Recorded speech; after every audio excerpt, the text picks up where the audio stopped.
The movie Under the Skin is the latest film in the collection of low-budget skin masterpieces representing the franchise species. At least, I wish it was. Those movies didn't make my brain hurt and showed at least twice as much skin. No, this movie's for the thinkers. Those who like to fill in the blanks and rattle on about their theories for just what that scene meant. I'm here to save you from all that and give you a quick recap. Yes, I know this has already been covered by Story Recap there, but he kept it PG. I'm gonna give you the unrated version with all the steamy ScarJo scenes he left out. You want cleavage? I got that. You want cool motorcycle scenes? I got that too. The only thing I don't have is a firm understanding of what this movie was actually about, what it means, or why I wasted 2 hours of my life watching someone drive around in a van. The good news is, I can now save you from this fate. First, a quick warning. And no, it's not a spoiler alert. She's an alien. It's about your health. This movie's set in Scotland, so it's basically 2 hours without sun. Before you go any further, take some vitamin D and open up the blinds. If you don't, you'll have rickets halfway through. The movie starts with scary, screechy violin music set to a black screen. Over the course of 4 minutes, it intensifies and a black screen slowly turns into a beam of light and then into an eyeball. We also hear Scarlett Johansson's voice mumbling unintelligibly.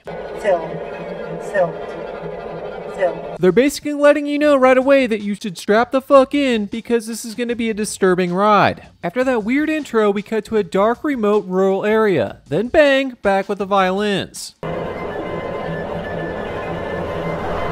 These violins are the creepiest thing in the whole movie. Seriously, you can murder me and I'll be okay with it. Just please don't do it to this music. We then see a guy on a motorcycle. From now on, we'll refer to him as Motorcycle Man. He picks up a dead woman from the side of the road and packs her into a van. Then we're transported to a bright white room, which shows you what happens when you take minimalism too far. There, Scarlett Johansson is taking the clothes off of the dead body. This is the first shot we get of her boobs. I can't show them here, but trust me, they're pretty awesome. Anyways, Scarlett Johansson puts on the dead girl's clothes and to be honest, rocks the look way better than the dead chick. She then walks outside where we see some parting lights in the dark clouds above their apartment, cause they're aliens. She and the motorcycle guy both take off without a word exchange. She goes to the mall where she picks up some beauty products, because when you're murdering people on the side of the road, it's important to look hot. Driving around the city of Glasgow, Scotland, she's seen watching various men. Stopping one of them asks for directions, he replies in an incredibly thick accent. Got to go see Alan Atway and For a second, I didn't even think he was speaking English. ScarJo asks him some personal questions to see if anyone would be waiting for him. He says he's meeting someone, so she moves on. The suspense builds as she keeps asking people for directions and probing them with questions. Finally, she finds a guy who lives alone with no plans and no one waiting for him. What a loser. He gets in and they make small talk. Then boom, he's gone. What happened to him? I don't know. This film seems to be missing some footage. She then picks up another guy who learns a valuable lesson. If she's hot and you're not, and she takes you to a creepy void room, you're gonna die. Oh, hey Eleven, have you tracked down the Demogorgon yet? I will compliment the movie on its use of mind-bending visuals that avoid the need to show anyone dying. Like this scene, where the guy walks into the black goo, and she just walks back over him. That's pretty cool. Back to creeping, this time at the beach. She meets a single traveler and is just about to bring him home when she's cockblocked by some girl drowning and her father who sucks at swimming. The traveler saves the guy trying to save his daughter, but that guy beelines it back to the ocean, determined to die. Too tired to go on another rescue mission, the traveler collapses from exhaustion. Scarlett beans him with a rock and then drags him across the sand. Motorcycle Man comes back to clean up the scene with a giant backpack for all her belongings. This guy may want to think about getting something more functional, like a big white van. He leaves the man's crying baby and we're left to guess it's fate. Back to creeping around nighttime Glasgow. She follows the guy to a dark alley. Pursuing him, she turns when she hears a crowd of drunk women behind her and accents that once again sound like a foreign language.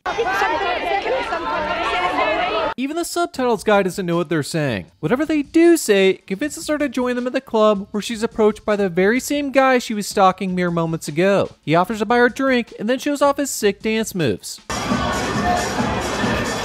This guy takes his dance moves all the way back to her place where they undress in Scarlett's death room. He descends into the black death goo and she walks over top. Below he's seen suspended, naked, and powerless. I wonder if he still has his boner. Yep, he does. This guy still thinks he's gonna bang ScarJo. I like his positive outlook. In the depths of the goo, he sees another victim. They hold hands for a second, and then the other guy loses his shape, deflates, and ultimately melts into a red viscous river. Finally, we see the same piercing light from the beginning of the film. And back in the van. Listening to the radio, she hears a news story about the man who was trying to save his child having been found dead in the water. His wife and child are also missing, but presumed to be dead. I'm glad they cleared up that loose end, not the million other questions I have at this point. Back on her prowl, her taste seemed to have shifted to women, but then we cut to her with another man in the car. What can I say? She is a type. Back at her place, he seems uneasy, but still follows cause, well, he's thinking with his wiener. At this point, he knows that there's a 99% chance he's gonna wake up in an ice bath without his organs, but it's worth the risk. He follows her in, and then he's gone. The kill count is 4 for those of you not keeping track. Scarlett and the motorcycle guy stand in darkness on the cobblestones. He rotates around her a couple feet at a time, they stand face to face, and then he walks away. Then Scarlett's back on the street. Her confident stride is interrupted when she suddenly trips. Helped up by men with muffled voices, she walks off dazed. We see her point of view as she watches unwitting people around the town. The only thing I really picked up from this sequence is Scotland looks cold, dark, and dreary, just as I imagined. Day turns to night, and her point of view begins to blur the many faces together into a golden-tinted collage. Now, a lot of movie recap channels will pretend to have some deep metaphorical explanation for these filmmaking choices, but I'm gonna give it to you straight. I don't know, they don't know, and even the fucking director doesn't know. It's just some editor going, wouldn't it be cool if this was all gold? And she's back in her van shrouded in darkness. I love how this movie is just one long product placement for Budget Rent-A-Van. Are you trying to haul your bodies across town on a budget? Then call 1-888-DEATH-VAN. As she's eyeing her next victim, she's distracted by a pedestrian who asks her to roll down her window. She does so, only to find this guy and his army of lads are trying to steal her van. She studies their behavior for a few moments and then drives off. This city isn't even safe for a murderer. ScarJo picks up her next victim, whose face is covered by his hoodie. When he gets in the van, he lowers his hood, revealing he's deformed. She asks him some basic questions to see if he's murderable, and it gets hard to watch. So you don't have any friends? Easy, Scarlett. Read the room. What about a girlfriend? Okay, now you're just being mean.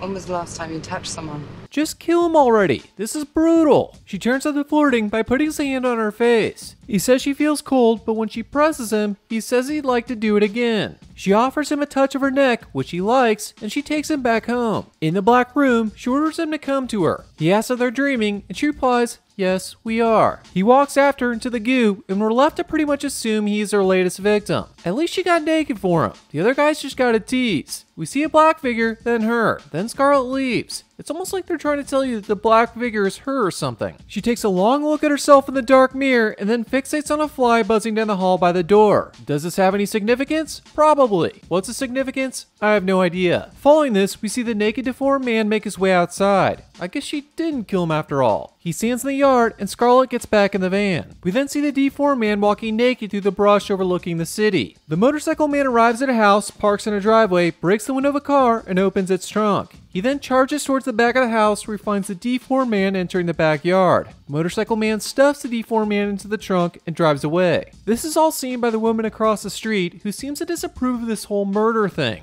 ScarJo drives off into the midst of the mountainside and gets out of her car in a trance. She hears singing in the distance. Meanwhile, Motorcycle Man is peeing. This represents, the director's, trying to tell us that aliens pee too. Scarlett somehow made it to the mountainside dining room where she's trying cake for the first time. When the first bite hits her mouth, she immediately coughs it up. Everyone's like, check out this murder lady who hates cake. What a weirdo. Exhausted from all the killing she's been doing, she takes the bus where she meets this nice guy. Together they head to the market, probably to get some haggis. They take the groceries back to his place and watch him comedy magic on TV over some beans and toast. It's the UK, so I knew it was either haggis or beans on toast. While he loves the show, comedy isn't necessarily tailored for sociopaths, so it's not her thing. She then stares at the back of his head while he washes the dishes and jams out to soft rock on the radio. He brings her some tea and a heater and wishes her good night. After he closes the door, she gets naked and starts studying her body in the mirror. The motorcycle man finds some motorcycle friends and they zoom through the city. Going a little fast there, buddy. What are you trying to do? Kill someone? The next morning, the nice man and Scarlett go for a walk and he romantically carries her across a puddle on their way to a castle in the distance. They work their way inside to his favorite makeout room and then share a passionate kiss to very uncomfortable synthesized music. One thing leads to another and they're back at his place getting naked. well, semi-naked. And Betty takes her pants off and they make soft love in the dim light. She stops him suddenly and checks her privates with a bedside lamp. Now, I may have been hurt by this, but he asks if she's alright. She doesn't answer and instead runs into a nearby forest. Working way deeper into the woods, she's approached by a chatty man who inquires about her being alone. You on your own?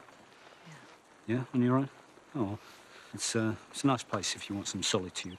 Wow, I actually understood this guy. He gives her some advice about where to go, and they head their separate ways. Meanwhile, Motorcycle Man's still flying down the wet highway. There's only 1 month until the Isle of Man motocross race. He needs to get in his practice. ScarJo comes upon a stone lodge for hikers. Entering slowly, she curls into the corner listening to the patter of rain on the roof. It doesn't seem super comfortable, but to each their own. Time passes, trees blow in the wind, and Scarlet wakes up to the talkative man from earlier groping her leg. She delivers a well-placed kick and bolts into the woods. Attempting to find a place to hide, she gets in a logging truck, which, you guessed it, the gropey guy owns. When she doesn't find any keys, she rushes back into the forest. He catches up to her in the pines, pulls her to the ground, and starts tearing her clothes off. They continue to struggle until he gets some type of strange black substance on his hands. Looking up, he sees that skin is falling off her back. The logger runs in terror and she stumbles off as the snow falls. On her knees, ScarJo begins removing her torn human skin. As she peels back her bodysuit, it's revealed she's the shiny black figure we saw earlier in the film. Talk about an M. Night Shyamalan twist. While she's looking to the face of her still blinking human mask, the logger returns. Sneaking up from behind, he douses her body with gasoline and lights her on fire. Her burning corpse takes off running, making it out of the woods only to collapse in the snow-covered field. Motorcycle Man searches for her from a mountaintop, but all he can see is the black smoke. And that's how it freaking ends. To be honest, other than the naked scenes of ScarJo, this movie sucked. The acting was great, but I just couldn't help feeling like the editor left out half the scenes. Regardless, I hope you liked my recap. Be sure to hit the subscribe button for more of these videos and let me know what you thought of the movie in the comments. Until next time, this is Strange Thoughts signing off.